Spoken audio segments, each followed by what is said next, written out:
Do you guys remember the Call of Duty Killer? The COD Killer! The Call of Duty Killer? The Call of Duty Killer? The Call of Duty Killer. This is one of the most used buzzwords in multiplayer gaming of the past few years. It's been used to describe games that were competing alongside COD in the PvP arcade-style arena shooter space. It was used to describe games like Warface, Iron Sight, Splitgate, Shatterline, and especially the upcoming XDefiant. The gaming space is no stranger to games that play just like COD. These games have elements like sprinting, ADS, low TTK, and snappy movements and animations. They also get it down to its class systems by letting you pick weapons, attachments, and perks just like in COD. It has modes that are similar to COD like TDM, Hardpoint, Domination, and even Search and Destroy. Some even go as far as adding PvE modes like in Warface and Shatterline. Most of these games follow the same gameplay loop and mechanics. But why haven't any of them been as successful as COD or even come close to it? You think it would be easy to imitate something and then be successful off it? Well, no, that's not the case. The biggest reason these COD killers never really make it is mainly because of credibility. What do these games here all have in common?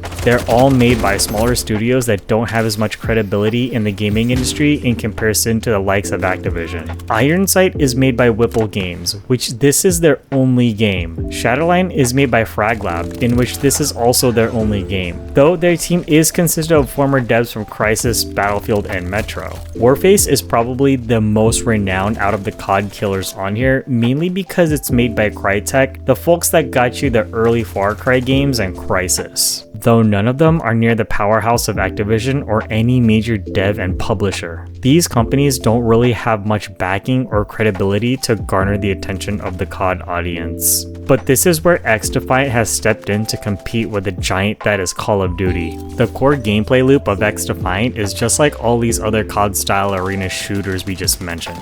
But there were some key things that really stood out that allowed XDefiant to garner itself as a COD contender. The first few things were that it was a fast-paced shooter that emphasized movement, which was lacking in Modern Warfare 2, and that the devs were being transparent about the game on social media, another thing that was lacking from Activision at the time. But a major factor that was being overlooked was its credibility. It was being developed by Ubisoft and was led by Mark Rubin, who used to work on the OG COD games at Infinity Ward.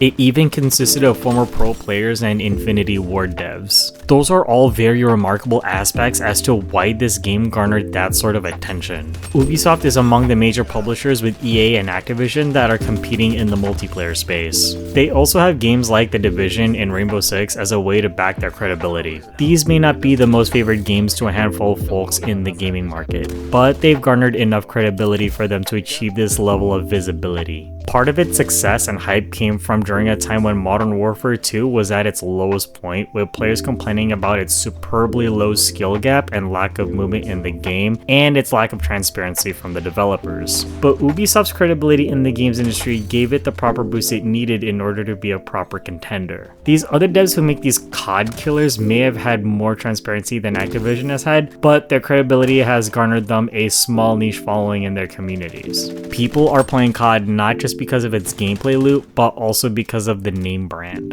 They keep playing it because it's COD, and people love to roll with the punches. And even though XDefiant shook things up in the arena shooter space, COD is still going to thrive because it still has a large enough audience to sustain itself. But even so, COD adapted to what its community wanted and gave things that XDefiant was giving them, such as classic 3-lane style maps and movement. Though XDefiant couldn't have made that sort of impact without Ubisoft's credibility in the industry. And that's how important credibility is when it comes to succeeding against the major companies in their own game. But let me know what you guys think. Can a Call of Duty killer truly exist? Let me know in the comments, and be sure to like and sub if you enjoyed the video.